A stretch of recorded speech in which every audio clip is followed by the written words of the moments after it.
Hey everyone, welcome to UC Kids. We are excited for another awesome day with you guys this morning. We just have, a lot of fun to get to. We had an awesome week at VBS. First, I want to say thank you to all the amazing helpers. We had so many people there each night, as well as so many awesome kids. You guys made it so much fun. I had a blast. I know Camille had a lot of fun as well. Thank you guys so much for coming out and having a great time. We'll get to VBS in a minute, but next up, we do have the last week of our UC Family Challenge. All right, so this month, Camille and I have been visiting people, a lot of crazy random things. This week, we have another rendition of Wet Head, so enjoy this video. I'll see you after.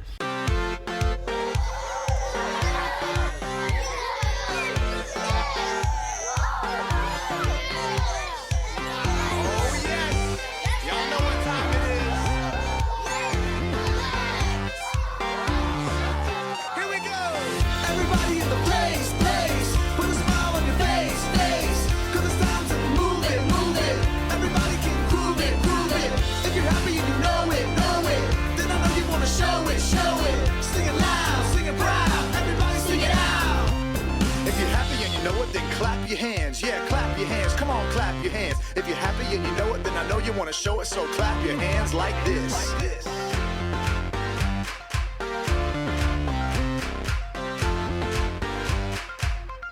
Everybody's so happy.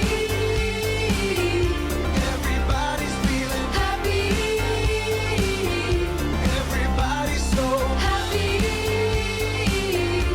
Everybody's feeling, they're feeling. If you're happy and you know it, then stomp your feet. Yeah, stomp your feet. Come on, stomp your feet. If you're happy and you know it, then I know you want to show it. So stomp your feet like this. Here we go.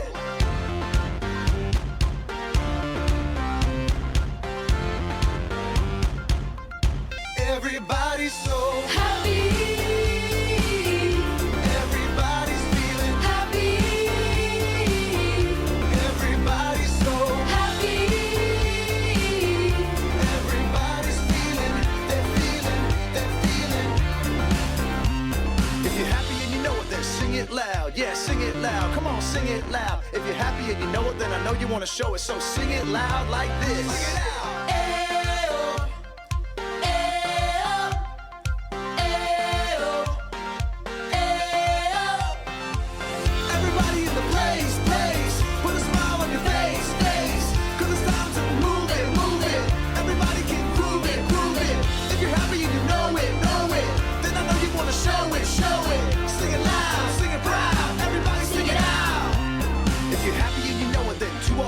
Yeah, do all three. Come on, do all three. If you're happy and you know it, then I know you want to show it. So do all three like this. Come on now.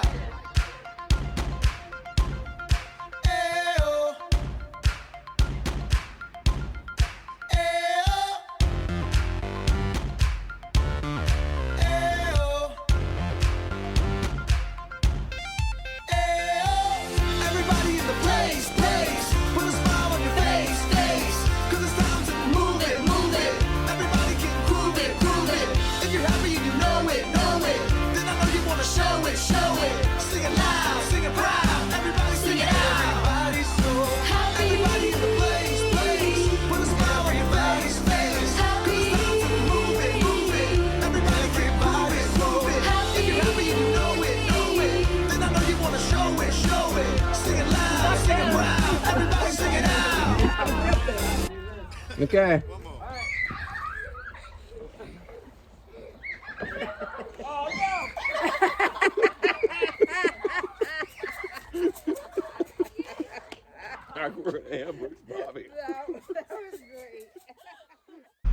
Okay, so next time anyone wants to ambush me with some cool water on a hot summer day, I'll be just fine with it. And also, if you happen to want to go get some ice cream afterwards, I'm game with that too. All right, speaking of ice cream, I have a double scoop of an announcement for you guys. First off, Camille wanted me to tell you, make sure you know that August 2nd, so Sunday, August 2nd, we're going to have kids worship. All right, so if you're able to come, please join us for August 2nd. And also, that day is another special day because speaking of ice cream, we just finished our UC Family Challenge, and so we need to find out who the winner is. And so August 2nd, you should come because we're going to proclaim the winner. We have to tally up all the all the craziness. You know, if you guys remember what we did, been Bean Boozled, we had Wet Head, we had the soccer goal challenge. It was so much fun, so much craziness. So thanks for all the families who joined us for that. Even if you didn't join, come on, or weren't able to join us for that, but come on August 2nd so you can claim your prize if you are that winner. It's like a delicious trophy, right? You get a free Blizzard, way better than a trophy, because you should not eat your soccer trophies. It doesn't work well, it hurts, it's not very tasty. All right, but next up, if you joined us this last week at VBS, hopefully you enjoy this recap video. If you missed it, then we kind of pieced together some of the videos from the week. We took a lot of videos. I tried to piece together the lessons from them so that way we could have a lot of fun and you could get the gist of what it was, because the theme was making a way. And we talked about how God made a way for the Israelites to get out of Egypt and into the promised land. Right? And not only that, Camille added on the end how big of a big plan this was, because not only were we just talking about the Israelites, but God made a way for the Israelites to get to the promised land, but that itself made a way for Jesus to come, and that made a way for us to get closer to God. Right? So it's all this really big plan for us to be able to get closer to God. And that's what we hope for you guys as well. So hopefully you guys enjoyed this video. I will see you right afterwards.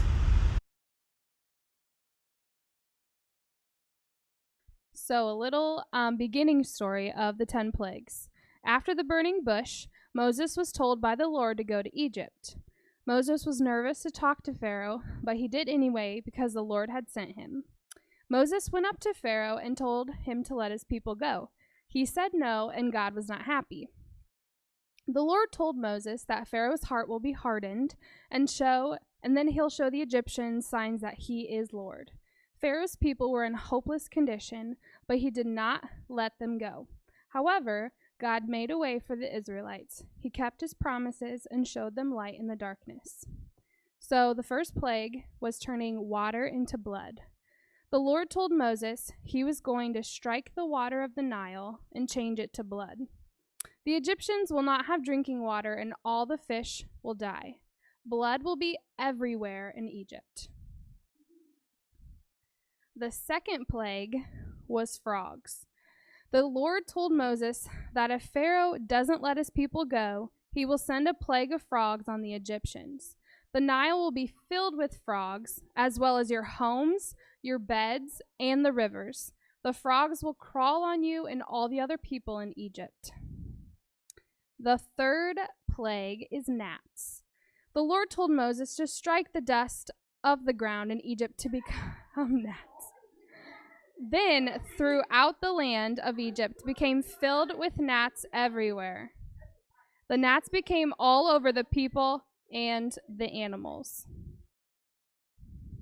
The fourth plague was flies. The Lord told Pharaoh that if he didn't let his people go, then he would send swarms of flies on their people and into their houses. The houses of the Egyptians will be filled with flies. Even the grounds will be covered with them. The fifth plague, so we have 10 plagues total. We're on the fifth one, so stay focused. The fifth plague is the death of livestock. The Lord said all of the livestock of the Egyptians would die, and they did. All of their donkeys, horses, camels, and cattle, they died. But the animals belonging to the Israelites did not. The sixth plague was boils.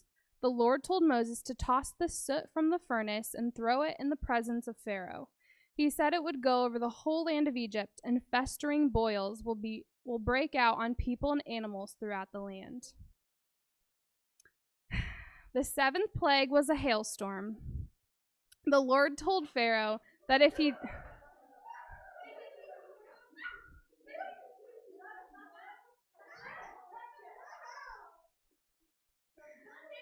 All right, the Lord told Pharaoh that if he did not let his people go, he would send the worst hailstorm that's ever fallen on Egypt.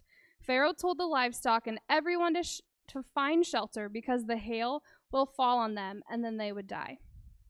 The eighth plague was locusts.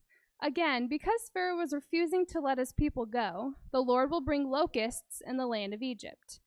They will cover the ground so much that nothing can be seen. They will devour every single thing you have, including every tree growing in the fields, and they will fill your houses. The 9th plague is darkness. Oh, I can see tonight. The Lord told Moses to spread darkness over Egypt. The darkness can be felt. It was so dark. There was total darkness in all of Egypt for 3 days. No one could see anything else or move around for 3 days. Yet all of the Israelites had light in the places where they lived. The 10th plague was the death of the firstborn son or daughter. So Moses said, "This is what the Lord says. About midnight, I will go throughout Egypt. Every firstborn son in Egypt will die. Starting from the firstborn son of Pharaoh, who sits on the throne, to the firstborn son of the female slave, who is at her handmill, and all the firstborn of the cattle as well. There will be loud wailing throughout Egypt, worse than there has ever been before." So I have a question for you guys. How many of you are the firstborn in your family? Well, all right, this plague will affect you, okay? So think about it. The firstborn in your family would die because God sent this 10th plague, because Pharaoh did not let his people go. And this one really affected Pharaoh the most, because that means his firstborn son would die. And Julie will go ahead and share what happens next. So you guys make sure you remember those. And we're going to move on. Did you know that the last plague was called Passover by the Israelites? Because we're talking tonight about how God was a waymaker and how he keeps his promises. Well, he kept his promise to the Israelites, and he made a way so that their oldest, their firstborn, did not die. Tonight, on the night of the 10th plague, they took a lamb. They had taken a lamb into their house, and then they slaughtered that lamb, and they put its blood across the top of their door frame, so that when the angel of death came over, it passed over their houses. So that's why they call it Passover. And they still celebrate it today. So it's still on. If you look on your calendars, you will see Passover, because it is still celebrated today. But Pharaoh lost his oldest son. So he was in a bad way. He was very sad. And finally he called Moses in, and he said, "Moses, take your people and go worship your God. Get out of Egypt." So it was time for the Israelites to leave, but they had to do it fast. Okay, so keeping with the idea that God is a waymaker, he didn't leave it there. It wasn't just what the Israelites had, but he made the their Egyptian neighbors, be kind to them. So God told Moses, have the Israelites go to their Egyptian neighbors and ask them for treasures and for clothing.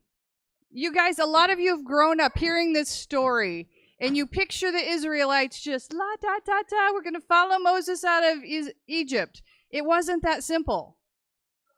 They had to take everything with them. If they couldn't take it, they didn't have it.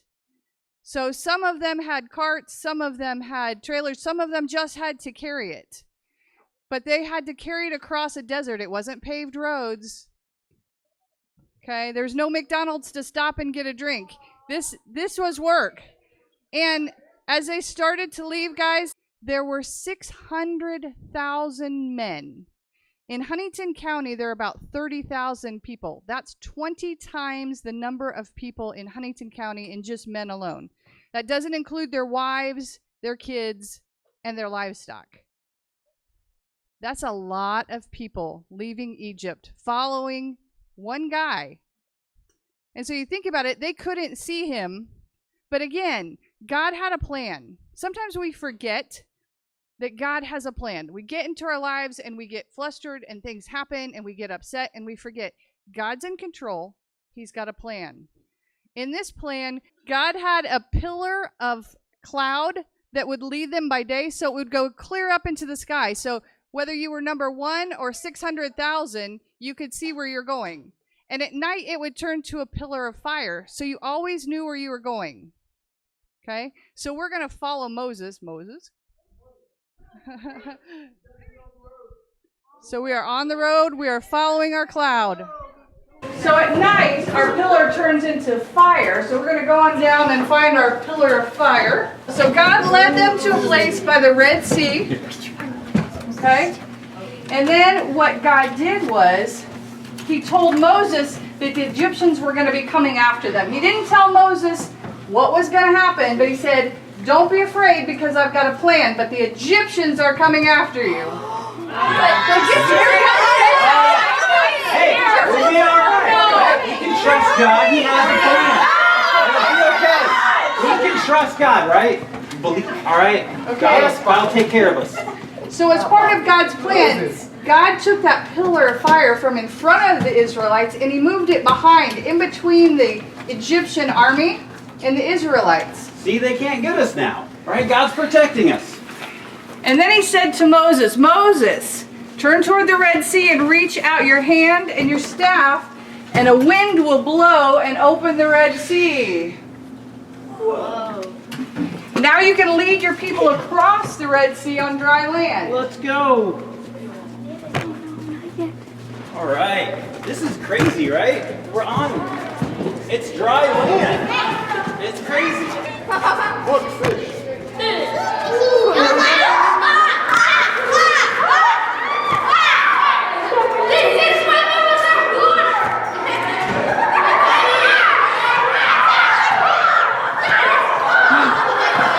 Turn the camera off.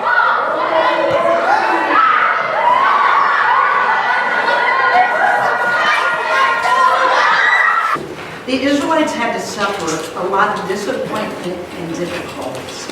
You and I suffer disappointments and difficulties. Am I right? Is there anybody here who has not had one difficult thing in their life? Okay. We all have. You guys are approaching an age where a lot of kids, several kids, will get to your age and get through middle school, high school, and things will get hard. And then you'll start to say, you know what, this didn't turn out the way I wanted it to, God, so I'm done with you, God. That's a no, right. Remember that though, because God doesn't promise us that everything's going to be perfect and we're going to live happily ever after. In fact, the Bible promises us the exact opposite. Jesus said, in this world you will have troubles, but take heart. He says, I've overcome the world. Jesus is the light in the darkness, the promise keeper, the miracle worker, the way maker. When the way looks hard, when times get hard, when your heart hurts, don't give up on God, because he's right there with you. And keep trusting, keep walking with him. He will make the way. He will keep his promises. And you know what? He may even work some miracles in your lives. Okay? But the most important thing is, when things look dark, when things look like, maybe, I don't know what it might be. Okay? When it looks dark, remember, Jesus is the light. Always turn to him, because he wants to help you through it. At my age, I look back at a lot of difficulties and disappointments that I've had in my life, and I actually now say, thank you, God. Thank you for bringing those into my life, because they've helped me to grow in my walk with you. They've helped me to be more patient. They've built my character to make me to be more like Christ. Am I perfect? Absolutely not.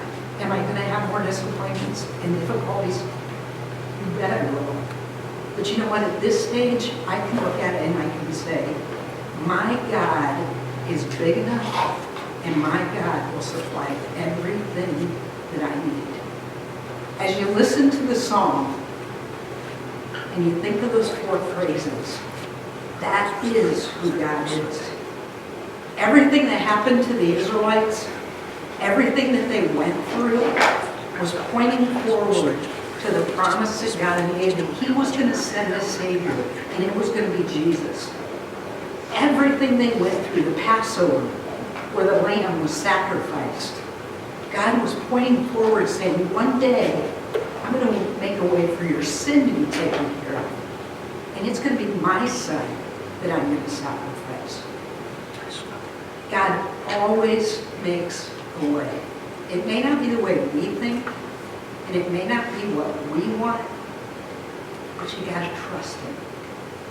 Because he loves you more than anyone in this world, more than your parents, more than I do, more than your friends. And God wants what is best for you. And always trust that he is good. If there's one thing I could give you, one thing to say as you go through life, Proverbs 3, 5, and 6, trust in the Lord with all your heart. Don't lean on your understanding. Don't lean on how you think it should be. Trust God. When it doesn't work out the way you want it. The Israelites had many times where it didn't work out the way they thought it should or the way they wanted it to. And God was teaching them to trust him.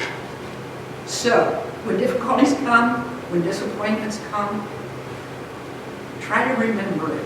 It's not so much what happens to us, but it's how we react to what happens to us. Are we going to let it take us down and walk away from God? Or are we going to allow it to build us and build our character and make us more like him?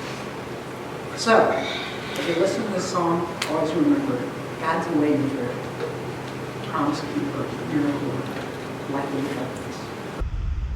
That was such a great time, wasn't it? Hopefully it helped you guys remember what we went through if you were here. If not, hopefully you guys can remember sometime. You've probably heard about the 10 plagues in Egypt and all those things that happened, that was going on with the Israelites back then. All right, lastly, we have our recap video because we want to just like put everything together and have a little song and stuff. So yeah, it's going to be a lot of fun. But before I let you go, I want to remind you a day of camp is coming up. It's Saturday, August 22nd, all right? It's all day. We're having breakfast, lunch, and dinner. Pastor Paul's going to be here. It's going to be an epic all-day event, all right, here at the church. So we are running a huge tent. It's going to be crazy. We're going to have all the outside activities. We're going to have chapel, UC games, of course, camp t-shirts, all right? Make sure you guys get registered for that. The whole thing is only $20 this year, all right? So we don't have to like pay the gas to get up to camp. We don't have to pay camp. We don't have to do anything. We're just paying for t-shirts, all right? So it's only $20, and that's going to get you all that food, all the craziness of all day, all Pastor Paul hanging out with him. Such a great time, all right? So make sure you go to the church website, all right, unionchurchin.org, and get registered for that. But for this week, enjoy this recap video, and we will see you on August 2nd for Kids Worship. Bye, everybody.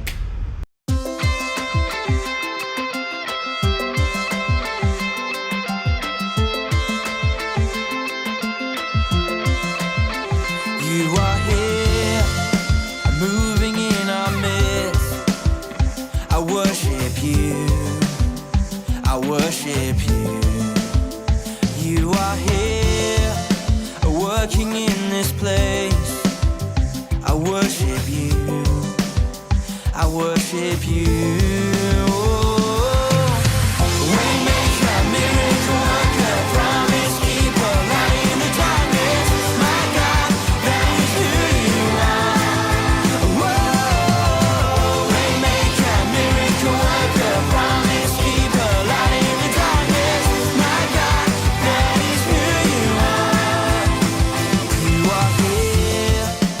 Touching every heart, I worship you, I worship you.